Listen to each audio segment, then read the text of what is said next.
In the glittering corridors of Buckingham Palace, every footstep echoes with secrets, every whispered word carries weight, and every decision can ripple through centuries of tradition. Prince William, heir to the throne and guardian of the monarchy's modern image, has always walked a tightrope between public duty and private loyalty, balancing the expectations of a world watching with the intimate pressures of family bonds. But behind his calm exterior, a storm had been brewing, a storm that would force him to make a decision no royal before him had dared. At the heart of this maelstrom was a senior advisor, a figure long trusted, deeply influential, and quietly controversial. For years, he had maneuvered through the palace with the ease of a shadow, shaping decisions, guiding speeches, and orchestrating events that the public never saw. Yet, beneath the polished surface of loyalty, cracks had begun to appear. Breaches of trust, subtle at first but increasingly brazen, tested William's patience. Confidential plans leaked to the press, private counsel twisted for personal gain, and a sense of manipulation hung over every interaction.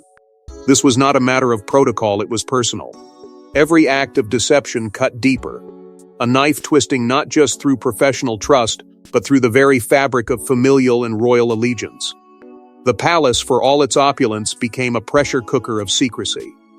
Secret meetings were convened in hushed tones, midnight councils whispered over confidential documents, and loyal staff found themselves caught in the crossfire of tension that no one dared to speak aloud. Courtiers shifted uneasily in corridors, sensing the fracture forming at the heart of the monarchy, knowing that the public could never glimpse the truth behind these gilded walls. And yet William remained resolute, his modern vision of leadership demanding that loyalty be absolute, honesty uncompromised, and boundaries enforced with the precision only a future king could command. As he weighed the consequences, the advisor's shadow loomed large not just in palace strategy rooms, but in the potential upheaval that would follow, once the truth emerged. Political reverberations threatened to shake alliances, whispers of betrayal risked igniting media storms, and private family bonds teetered on the brink of strain. It was a delicate, dangerous calculus, where one misstep could tarnish not just reputations, but the very stability of the monarchy itself. William's decision, when it came, was decisive, unflinching, and unprecedented. A permanent barrier was drawn, a line that could not be crossed, ensuring that the advisor, for all his years of service and influence, would never again touch the inner workings of the royal family. And yet, as the palace gates closed behind this storm, silence fell, heavy with anticipation, knowing that this was only the beginning. The shadows of past actions, the ambitions of those once trusted, and the secrets buried beneath centuries of tradition were far from revealed. As the palace walls absorbed the tension, the stage was set for an even deeper examination of the advisor's shadowy rise and the secrets he had thought were his alone. From the very beginning, the advisor's path seemed destined for greatness. He emerged from modest roots, quietly ambitious, learning early the subtle arts of influence and persuasion. Each calculated move, every carefully placed connection, brought him closer to the inner sanctum of power, until he stood among the most exclusive corridors of the monarchy. To the outside world, he was a model of competence, a strategist whose brilliance earned him trust at the highest levels. Private briefings, crisis management, orchestrated public appearances, he executed each task with precision, earning accolades and admiration.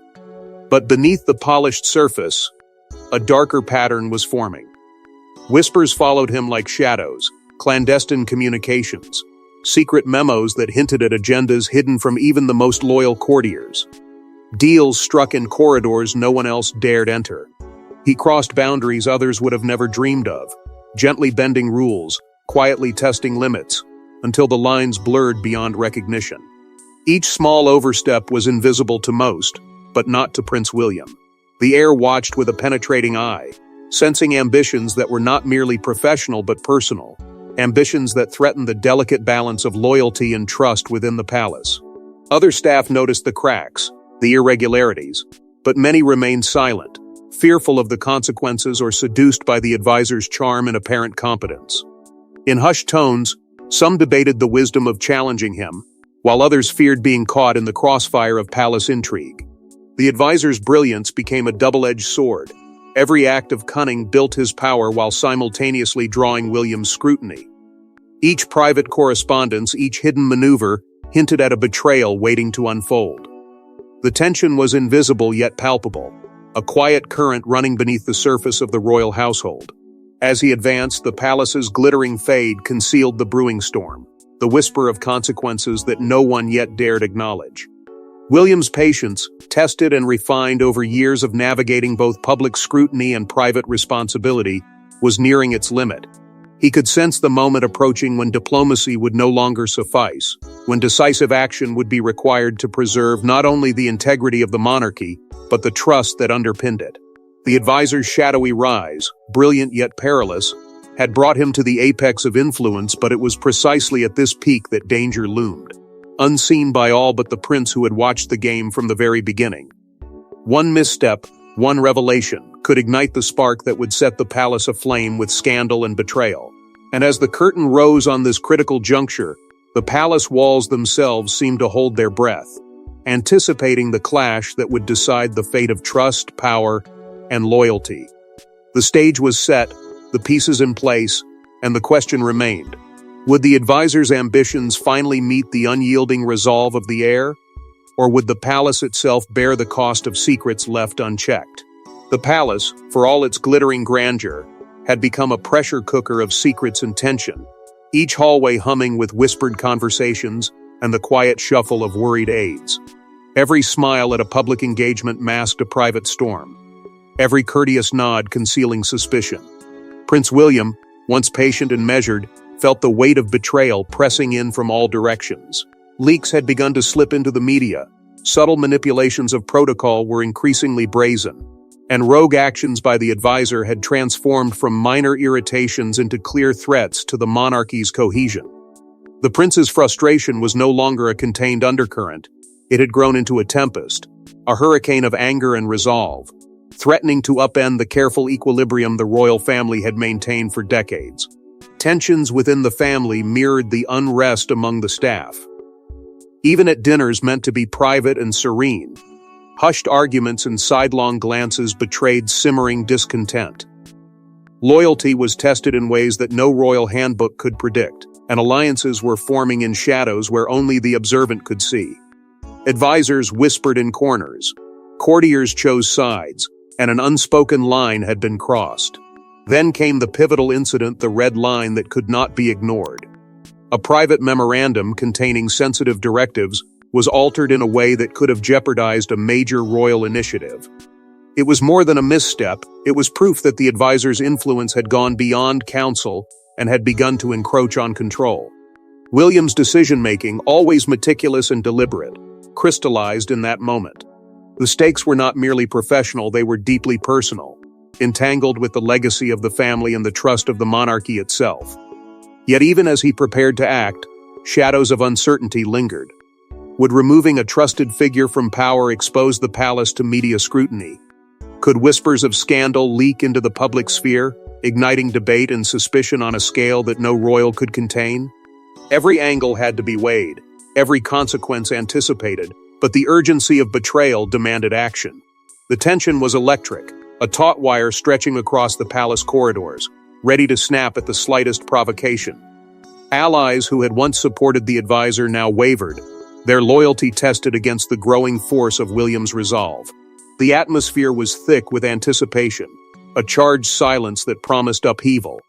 And then, as the palace held its collective breath, the moment arrived when diplomacy could no longer suffice, when private counsel and secret meetings would give way to a confrontation that would define the future of the monarchy. The storm had reached its tipping point. William would confront the advisor not in public, not behind closed doors shared with dozens, but alone. In a room where every word, every pause, every glance carried the weight of history, the potential to end a career, and perhaps alter the reputation of the royal family forever. The study was heavy with silence, the kind that presses against the chest and magnifies every heartbeat. Prince William entered with a calm that concealed the storm beneath a composed figure, carrying the weight of centuries of expectations and of a monarchy that demanded unwavering loyalty. Across from him sat the advisor, a man whose influence had once seemed unshakable, now confronted with the palpable tension of judgment. Every word William spoke was deliberate, each syllable cutting through the advisor's defenses with precision. He laid bare the breaches of trust, the manipulations, the quiet betrayals that had gone unnoticed by others, but never escaped the prince's watchful eye. The advisor's response was a mixture of arrogance and desperation, deflections and calculated excuses that only deepened the impression of duplicity.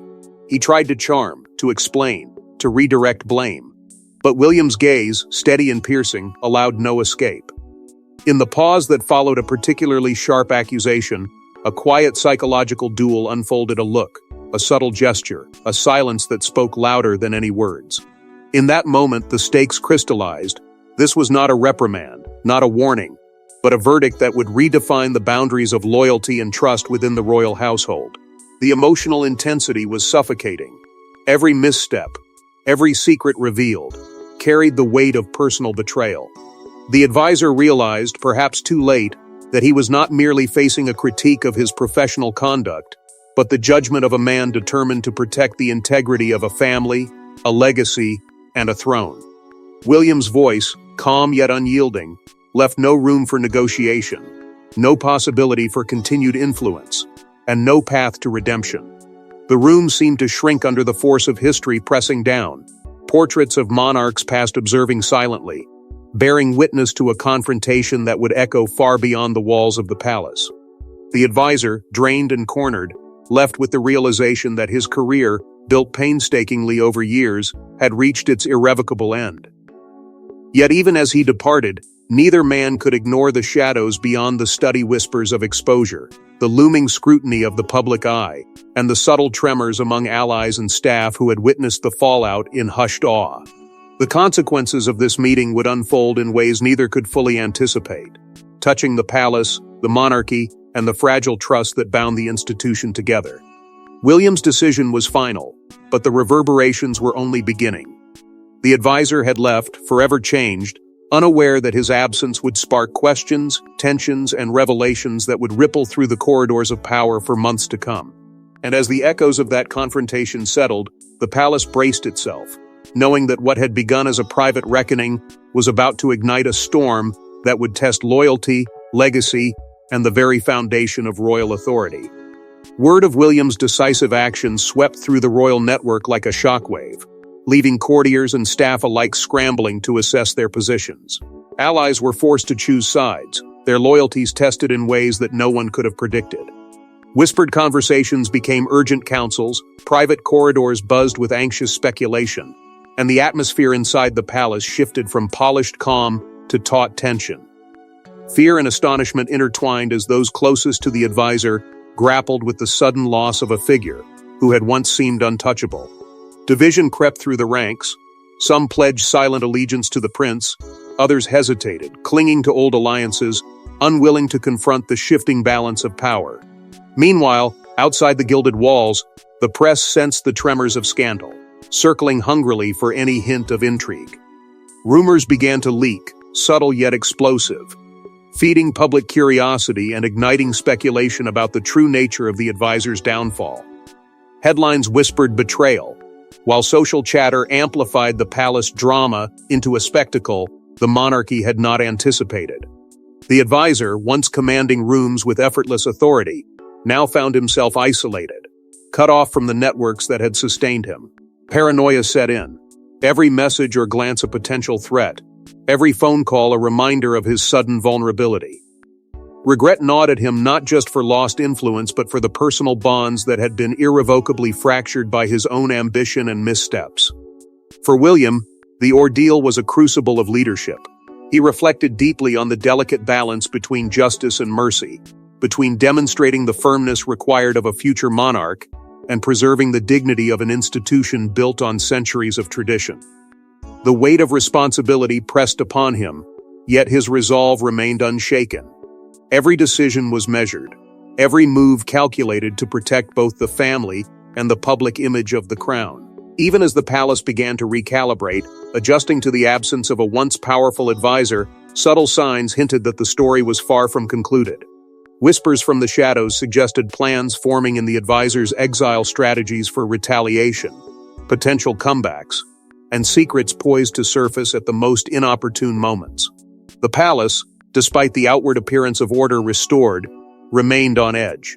Loyalty had been tested, trust had been fractured, and the tension between private authority and public perception loomed larger than ever. Every staff member knew that the reverberations of this dramatic confrontation would not fade quickly.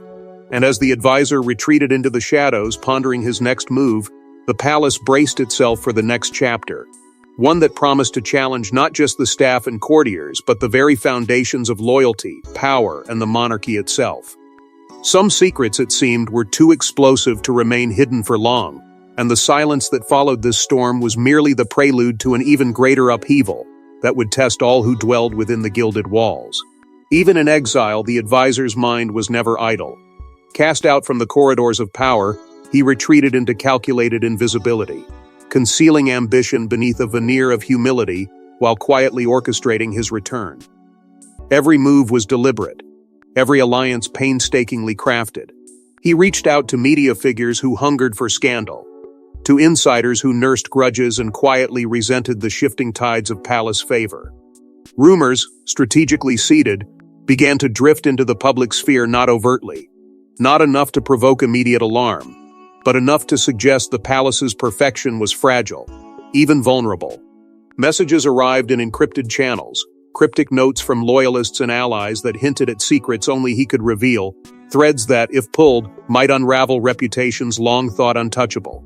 He tested the boundaries, probing for weaknesses, nudging whispers into headlines, and watching carefully how the monarchy responded.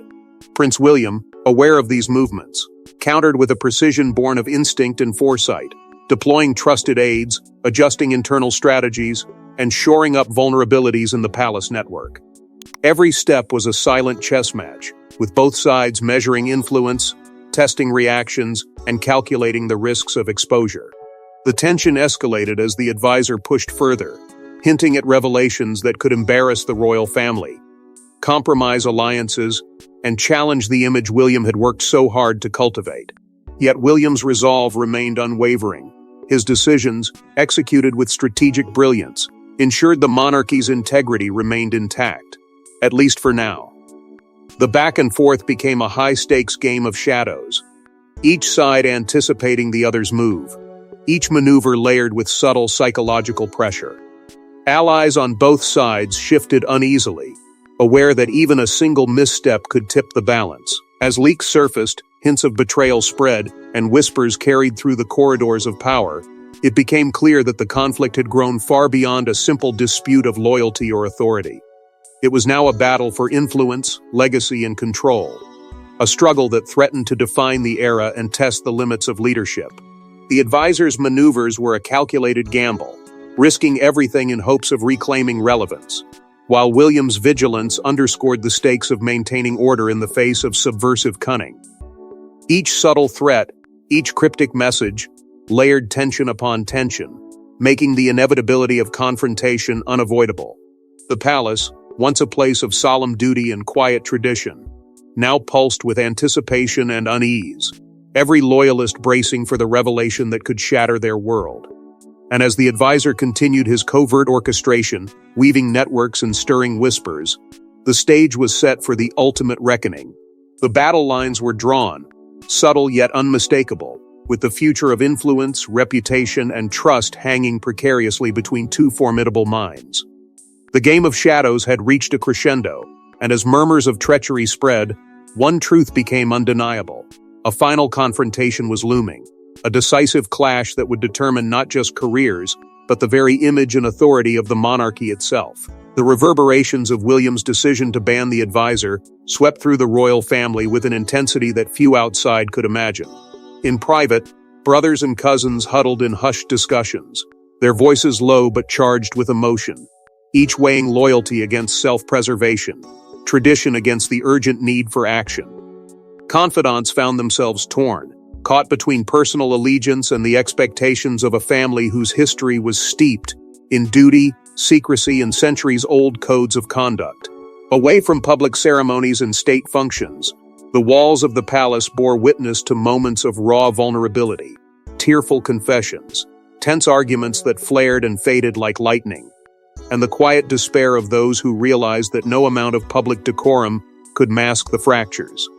Forming beneath, advisors, seasoned and shrewd, debated endlessly in private chambers, calculating the potential fallout on both the monarchy's public image and the delicate balance of internal stability. Every word, every decision was scrutinized not merely for effect, but for its potential to shift alliances, erode trust, or invite unwanted scrutiny from the ever-watchful media. For Prince William, the stakes were acutely personal. He faced the agonizing choice between upholding the integrity of the institution he would one day inherit and preserving the bonds of family that had shaped him, nurtured him, and demanded his loyalty. Each move carried the weight of history, every decision echoing with consequences that extended far beyond the palace walls. Former allies, once trusted and relied upon, now hovered at the edges, their intentions ambiguous, their loyalties tested. Some sought to exploit the rift, quietly aligning with voices of dissent, while others waited in silent anticipation, wondering when the next revelation might shift the balance of power once again. Amid this charged atmosphere, subtle hints of emerging threats began to surface. Confidential memos intercepted, whispers of sensitive information ready to emerge, and strategic conversations that promised to challenge William's authority at the most critical moments. The tension was unrelenting. It wound through the palace like a silent current, invisible to the public eye but felt by all who served within. Each heartbeat carried the weight of impending change, each interaction shadowed by suspicion and uncertainty. And yet, even in the midst of this turmoil, the family's cohesion remained fragile but unbroken, a testament to the resilience and gravity of the institution they represented. Still, the cracks in trust and loyalty hinted at a climactic revelation, poised to define the monarchy's modern era, a revelation that could either vindicate William's decisive action or spark a scandal of unparalleled proportions. As the royal household grappled with these pressures, the world outside waited, unaware that behind closed doors, a battle of loyalty, power, and legacy was quietly raging. One that would soon demand to be seen, judged, and reckoned with. Every whisper, every concealed glance, and every careful word set the stage for the next chapter, a chapter in which public perception, private emotion, and centuries of tradition would collide with explosive force. The world watched, riveted and incredulous, as Prince William's unprecedented decision sent shockwaves far beyond the gilded walls of the palace. Headlines screamed betrayal and intrigue, each story more sensational than the last, while social media erupted into a storm of speculation, memes, and viral commentary. Influencers dissected every perceived slight, every ambiguous glance, questioning what the palace had always concealed. Who could be trusted when loyalty itself had become currency? Opinion polarized quickly. Some hailed William as a decisive, courageous heir, protecting the integrity of the monarchy, while others whispered of ruthlessness, fear, and the potential for scandal that could tarnish centuries of tradition. Journalists, sensing a story of monumental proportions, dug deeper, following elusive leads and piecing together hidden threads of internal conflict, leaking hints of missteps and internal disputes that few expected the public to ever know. Political commentators debated endlessly, weighing the implications of the advisor's ban on the monarchy's image, on its diplomatic influence, and on the fragile balance of power within the royal household itself. Each analysis, each interpretation, added fuel to the growing firestorm, pushing the narrative into new, uncharted territories. Whispers of further internal scandals began circulating, subtle leaks suggesting fractures beyond this single confrontation, casting long shadows over the palace's carefully curated public image. The advisor's fall became a prism through which every action, every alliance, and every secret was scrutinized anew. As the public fevered over potential betrayals, mismanagement, and the hidden dramas of royalty, the palace itself braced for the consequences. What had begun as a private reckoning within the palace walls had now become a spectacle with global eyes watching, ready to interpret, misinterpret, and amplify every detail. The reverberations of William's action were profound, reminding everyone that power carries responsibility, and that leadership in a royal household is as much about perception as it is about authority. Meanwhile, internal strategists worked tirelessly to contain the damage, anticipating the ripple effects on future engagements, alliances, and the monarchy's standing with the public. The stakes could not have been higher. A single misstep or leaked narrative could shift centuries of legacy in an instant. And yet, beneath the storm of media scrutiny and public debate, the palace prepared quietly, recalibrating its internal dynamics while observing the world's reactions. The delicate dance between loyalty, power, and public perception continued, a silent war of influence and reputation playing out both behind closed doors and across the digital landscape. The global fascination, the questions, the rumors, all foreshadowed the challenges yet to come, hinting that the true test of authority, resilience, and strategic brilliance had only just begun. As the world digested the fallout, the palace readied itself for its next chapter, one where power, loyalty, and betrayal would collide again, and where the consequences of a single decisive act would continue to echo through the corridors of history. Prince William's decision to permanently block the senior advisor reverberates far beyond a simple personnel shakeup. It is a defining moment that signals the dawn of a new era in the monarchy. This is a story of power exercised with precision, of trust tested and ultimately enforced, of a leader willing to confront deception even when it threatens to fracture the delicate balance of family and tradition. William's leadership style emerges through this crisis decisive, unflinching, yet measured with foresight, a reflection of a modern heir who understands that authority is both a shield and a responsibility. The advisor, once a master of influence, is left stripped of reputation, influence, and legacy, a figure erased from the inner workings of the palace and relegated to whispered memories and rumors. Yet the repercussions extend far beyond a single individual. Royal operations and staffing must adapt, trust recalibrated, and lines of accountability redrawn. Every role within the household now bears the weight of precedent. Every aide and counselor must navigate a landscape reshaped by lessons in loyalty, discretion, and the price of overreach. Within the family, dynamics shift subtly yet profoundly. Healing begins alongside lingering suspicion. Bonds are tested, alliances reconsidered, and the careful choreography of familial and institutional harmony must be re-established. Public perception, meanwhile, reacts in parallel. Media narratives swirl with both admiration and skepticism, framing the monarchy as resilient yet vulnerable, authoritative yet human, capable of enforcing boundaries but perpetually under scrutiny. Each headline, each analysis, contributes to the story of a family grappling with its past mistakes while asserting control over its future. Yet even as this chapter closes, foreshadowing of future intrigue remains undeniable. Conflicts unresolved, ambitions unquenched, and secrets partially unearthed hint at further trials that will challenge the monarchy's strength and stability.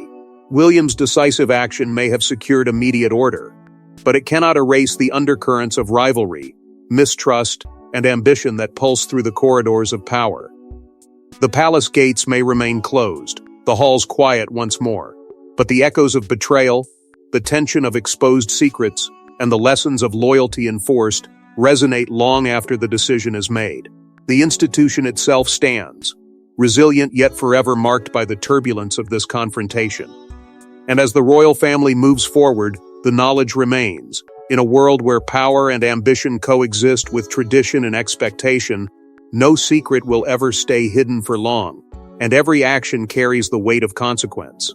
This is the beginning of a chapter defined not by scandal alone, but by the enduring struggle to balance legacy, authority, and the human vulnerabilities that lie at the heart of monarchy.